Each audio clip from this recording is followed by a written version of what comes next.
জয়সাগৰত ভয়ংকৰ অগ্নিকাণ্ডৰ ঘটনা কেইবা লক্ষাধিক টকাৰ সা সম্পত্তিৰ ক্ষয়ক্ষতি আৰু তদন্ত অব্যাহত শিৱসাগৰৰ জয়সাগৰ আৰক্ষী থানাৰ অধীনৰ জয়সাগৰ তিনিআলিৰ পৰা কিছু নিলগত আজি বিয়লি সংঘটিত হয় এক ভয়ংকৰ অগ্নিকাণ্ডৰ ঘটনা জানিব পৰা মতে নেকিবুদ্দিন আহমেদ নামৰ এজন ব্যক্তিৰ NM অটম নামৰ ইলেক্ট্ৰনিক বাহন বিক্ৰী কৰা প্ৰতিষ্ঠানতে ভয়ংকৰ জুইৰ সূত্ৰপাত হয় প্ৰত্যক্ষদৰ্শীৰ মতে অগ্নিকাণ্ডৰ সূত্ৰপাতৰ সঠিক কাৰণ বৰ্তমানলৈকে জানিব পৰা হোৱা নাই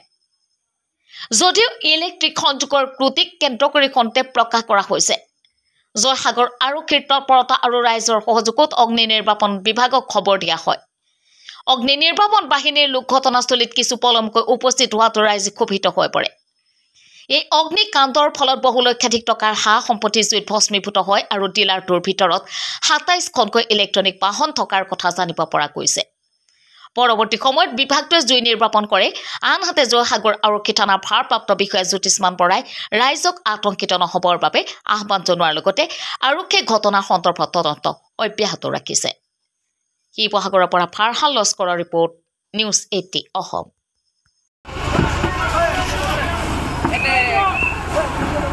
scooter dealer Okinawa electric scooter dealer হয় তো আমি আছিলোঁ জাষ্ট অলৰেডি আগতে গ্ৰাহক গৈছে কাষ্টমাৰ আছিলে এই নমাটি তেওঁ চাই মেলি গৈছে তো গাড়ী আমি সেই গাড়ী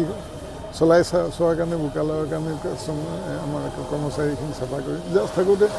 মই বাহিৰতে আছোঁ আৰু এনেকৈ ধপকৈ চাউণ্ড এটা হ'ল মানে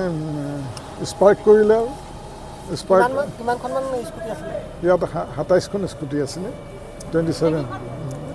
ধপ কৰি জুই লোৱাৰ লগে লগে মই ফায়াৰ এক্সটিংগুইচাৰ আছে আমাৰ ফায়াৰ এক্সটিংগুইচাৰটো উলিয়াই মই তাক লগে লগে অন কৰি সেইখিনি চালোঁ এখনমান নুমালে আৰু তাৰপিছত 1 লাখকৈ হ'লেও ২৭ লাখ টকাটো সেইটোৱেই আৰু বাকী ফায়াৰ ব্ৰিগেড আধা ঘণ্টামান পিছত আহি পাইছেহি গতিকে জিলাখনৰ নামটো কি আছিল NMR মটৰ্ছ মানুহ আমি 3জন কৰ্মচাৰী আছিলে মই আছিলোঁ গতিকে মানুহখিনিতো চব থিয় হৈ চাই আছিলোঁ চব বাহিৰলৈ উলিয়াই দিয়া হ'ল আৰু সেই ওলাই যি মানুহখিনি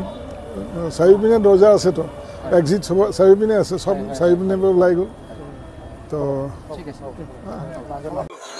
আপোনালোকে দেখিলে জয়সাগৰস্থিত আপোনাৰ NRM মটৰ্ছ